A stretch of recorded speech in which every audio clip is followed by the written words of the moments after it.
The secret to success is finding a process that you know works based on proven credentials, and then following that process to the very best of your ability. And then I proceeded to role play with him.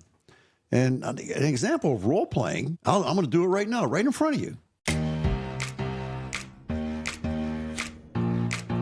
How you can be the greatest salesperson on the planet. Welcome to the Rethink Sales Show. My name is Derek Kelly. I am joined by Jim Shorkey.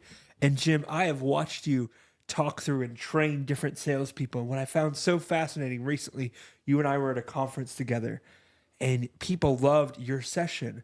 And I watched you because I love to be perceptive and pay attention, which is what you and I talk so much about. But I watched with each person in that room that you talked with, you role played with them. Yeah. You talked through a specific scenario that they were concerned about. Yes. And you role played. Why? Why is that such an important sales technique? Or just even a training exercise? Why? Why not just have a conversation and tell them, oh, you should have did this instead of that? Why the role playing? Role playing is real. Okay, it's real. It becomes a real live customer experience. So if I can role play and now I'm the customer, then you have to address me as a customer. That's point number one. Point number two is I could role play as the salesperson, and now you're the customer, and I have to address you as the customer. And you can say whatever you want to say. You're going to say what you want to say on both cases. Right. The neat thing about the role playing is, first of all, the people that participate in the role playing, the two people, they gain a lot from that. But also there's the room that gains as well. They get to witness it, and they get to comment and learn and maybe, hey, let me try that. And so we did a lot of role playing with multiple people. And role playing it's real. Yeah. It is a real live customer / salesperson experience. And if it's done the right way, without the criticism and the making fun of people kind of stuff that goes on sometimes in these scenarios, it's really beneficial to learn how to do it better. Yeah. And it might be, for example, like maybe I posed a certain situation. I'm the customer. We're role playing. And you say, when I say you have a certain technique you use, and somebody in the room might say, you know what, I've tried that, and I think I've got a better idea. I'm interested. Tell me, come on, show me what you would do. Yeah. Wow, that is a really good idea. So now the other salesperson that did it his way says, I'm going to try it her way. Yeah. And they get better. Things get better when you get better. So role playing is really a great opportunity. And I imagine you can learn from each other. When we were in that, I remember in that specific room, there was a guy who'd been doing it for 20 or 25 years. And he said, hey, I know there's a lot of young guys in this room. Jim, I've been doing this for 25 years. Here's what I've come up with. And you were like, let's role play this. And you guys talked forth, and I could see the room just taking notes, because it was like, you're not just guessing at like, oh, you should do this or you should do that. That's trial and error. But you're actually saying, I know exactly what to do. Yep. I've been doing it for so long. I know how to talk to clients. I know how to talk to salespeople. I know how to talk to managers. And it all comes down to, people don't care how much you know until they know how much you care. And we got to really figure out, whether it be a sales team or a management team or the customer base, whatever that would be, what do they want out of this scenario? Yeah. What do they want to accomplish? What's the language that'll What's speak their to them? dream? Yeah. How can I speak to their dream? And so if we focus on the right things, it's incredibly beneficial. If you understood that role playing the right way is going to get that car of your dreams in your driveway quicker. Yeah. Because salespeople do buy cars. They love cars, right? Yeah. And so it's going to get you that car, that house. So I was at one of the dealerships the other day, and I walked in, and I introduced myself to a young man, or he introduced himself to me. And they're always shocked when I say, I'm Jim Shorkey. They're like, who's this joker? Jim Shorkey, really? Come on, cut it out. So I asked him, I like to ask this question, what's the secret to success? And he said, hard work, things like that. The secret to success is finding a process that you know works based on proven credentials. You can see them. And then following that process to the very best of your ability. And then I proceeded to role play with him. And an example of role playing, I'm going to do it right now, right in front of you. I'm going to do a role play. Yeah. And I'm going to introduce myself to Derek Kelly. Yep. I'm going to say, how you doing? I'm Jim Shorkey. Nice to meet you. I'm Derek Kelly. Nice to meet you, Derek. It's a pleasure. How you doing today? Good. How are you? Okay, so I want you to understand that it's very important that we have a good handshake, Yes. and you do. Yes. Nice work. We want to look them in the eye, and you did. Yes. Great work. And we want to be enthusiastic, not over the top, not nuts, but we want to be enthusiastic when we do the greeting. And so that's a really important thing. And we need to role play on the greeting. What about the questions? No. Let's just role play in the greeting. Yeah, we got to get that right first. Let's get that right. How important is the greeting?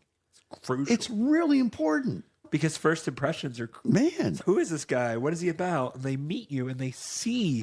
You've talked about the power of nonverbal communication. They see in your interactions, really in your important. modality, and how your movements, and in Yeah. your speech, and in all the, and your mannerisms, how you interact. So the proper way to greet anybody is to have a nice, you don't want to crush them. You don't want to break their hand. And if they squeeze you hard, you squeeze them hard. You match the grip. Okay? So if they're given over the top firm, you want to be firm as well. A nice firm grip. You want to look them in the eye. You want to have a expression on your face of happiness, gratitude, and give them your name and get their name. And we didn't go this far, but I would prefer to write their name down and make sure they have my name captured via my business card. So I would have gone to another step, but we would role play on the greeting. Jim, what about the demonstration? Wait, if we mess up the greeting, we're not going to get to the demonstration right. Yep. So let's get, the greeting should be perfect. That's one that should be perfect every single time. It should be, good morning. Good morning. Welcome to the Jim Shorkey Family Audio. Thank you. Yeah, my pleasure. My name's Jim Shorkey. Oh, I'm Derek Kelly. Nice to meet you. Derek, nice to meet you as well. Hey, would you mind if I wrote your name down? I'm heck on names. I forget them. Absolutely. Yeah, no problem. Is it K-E? K-E-L-L-Y. K-E-L-L-Y. And how do you spell your first name? D-E-R-E-K. Okay, I got it. So I'm going to write that down. And here's my business card. Oh, great. Oh, Jim Now you got me. Nice to meet you. Okay. Okay. And then we proceed from there. That's got to be perfect. Yeah. It has to be perfect because it can be perfect. Okay, let's do it again. Good morning. Good morning. Can I help you? No, I'm just looking. You just blew it. Yeah. You know how you can help the customer? If you're still saying that crap, stop. Stop. Or this, here, do it again with other salespeople. They typically do. Hey, how are you? What are you looking for today? Yeah. I don't know. Looking around. Yeah. There's a better way. Hey, I'm so glad you stopped in today. Thank you for stopping in today. Attitude of gratitude. But when you want to help the customer, I'm going to fix this for you forever. Do you want to? You really want to help the customer? Pay their bills today. Are you willing to do that? No? Probably not. Then stop asking that stupid question. Stop asking that stupid question. Thank you for stopping in today. I'm so glad you're here. Give them your name.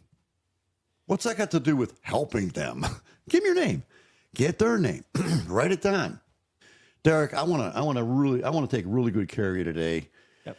And so we have about 1,000 cars on the property right now, and I know you don't want to look at them all. It's just it takes a long time to look at them all. And you guys have a lot of brands. We do, yeah. Would you mind if I asked you a few questions? This takes no more than 5 minutes, but a few questions to narrow it down to what I should be showing you directly. Would that be okay? Yeah. Just a few questions. Yep. Okay. And then we go from there. Yeah. That has to be perfect. The questions I ask have to be perfect. In order to get them perfect, I need to role play. Yep. Are you with me now? Yes. So can we role play the greeting? Yes. Can we role play the questions? Yeah. Yeah. Can we get so good at writing the name down, get them the card, asking the questions? Can we get so good at that it becomes just automatic? Yeah. Because as you would ask me questions, if I were in the buyer role, I'm pretty interested in minivans. So my choices are pretty limited. There's only about 3 or 4 brands that offer minivans on the market. Yeah. But then you're going to know that because you're going to ask the right questions. Yeah. Oh, we have these 2 types of vans in stock from these 2 manufacturers. And where are my notes at? They're right there with you. No, they're not. Oh, yeah. I meant if you were the salesperson. Where are my notes? Yeah. I could be in the middle of a restaurant and I could run into you. Yep. And you could say, Jim, you know what? I've been looking for a car. Do you have any ideas for me? I bet this happens to you a lot. It happens sometimes. Yep. And I said, well, Derek, what matters to you? What do you? And I would go into this process. It takes 5 minutes, and I would take some notes, and I would get one of my people involved. Yeah. But it's not that. And guys, hard. that's what I started with here is Jim and I have been in rooms together, and I've watched him train salespeople. People are copiously taking notes, but more than just, oh, that was good, let me take some notes. Jim's role playing with them live. Yeah. And what I think sometimes we miss Excuse me. is that it's tough to role play live if you don't know what you're doing. Oh, absolutely. It's really tough. It's embarrassing. If I were to ask Luke, I'm not a big football guy. I like it. I like to watch it, but I'm not an expert. Luke probably knows more than me, or you probably know more than me. I don't. If I tried to role play with you, I'd look foolish. Yeah. And it takes a lot of skill and a lot of experience to know how to role play live. So that's what I was fascinated with. And I just, in asking you, hey, what is the number one thing you teach a lot of your top salespeople? And I've watched it over and over again. You maybe have never named it out loud, but I've watched you role play. Well, I think you're missing a very interesting point. John Wooden, one of the greatest basketball coaches ever, if not the greatest. What did he do on day one? Don't answer. Vince Lombardi, one of the greatest football coaches ever, arguably. You can make that argument, say, yeah, he was great. What did he do on day one? I can tell you what he did. He took a football and he handed it to the first guy. He said, this is a football. Pass it to the next guy. This is a football. I want you to get real familiar with it. These are professional football players. Right. This is a football. And he was trying to make the point that we are going to be very fundamental. And everybody knew what they were going to do, the Green Bay Packers. Yep. And Vince Lombardi's attitude was, we're going to do what we do so well that even though they know it's going to happen, they're not going to be able to stop it because we're going to get so good at it. So that's where I learned about role playing. Bill Walton, mind you. Yep. He taught them how to put their socks on so that they wouldn't get blisters, knowing that if they got blisters, it could ruin the game. end the day. Yeah. Blisters are nasty stuff. So he taught them how to put their socks on, how to lace up their shoes. One of John Wooden's most famous quotes was, walk fast, but don't hurry. Wow. Very wise man. Walk fast, but don't hurry. But he taught them how to put their socks on. So that's how I learned about role playing. Yeah. You say, Jim, you're really good at teaching about role playing. Why is that? Because I learned how to put my socks on. Yeah. I learned about the football. And so how did I get good at being at role playing? By role playing. Yeah. I just kept doing it and doing it. And so I could walk into any place you want me to walk into right now and say, see that guy over there? I want you to go over there and I want you to introduce yourself to him and take him through your process, the beginnings of it. Could I do it? 100%. There's no question. There's no question. 100%. There's no question. Yeah. And I could do it because I know it that well. Why? Because I practiced. Yeah. Wow. Thank you, guys. Thank you, Jim, for talking through that process of what I often see. I could have asked you a question like, Jim, what do you teach most top salespeople you meet with? And you could have said, oh, I teach them a lot of great things you've said in the past. Yeah, sure. But instead, I watched you in action. Yeah, you did. This is what he lives and embodies. And that's something that sometimes you can teach it, but it also gets caught as you practice it. Yeah. Some things you can teach, but I think some things get caught as you do them, as you experience them, as you live them, right? Role play, guys. Yeah. And let us know in the comments below.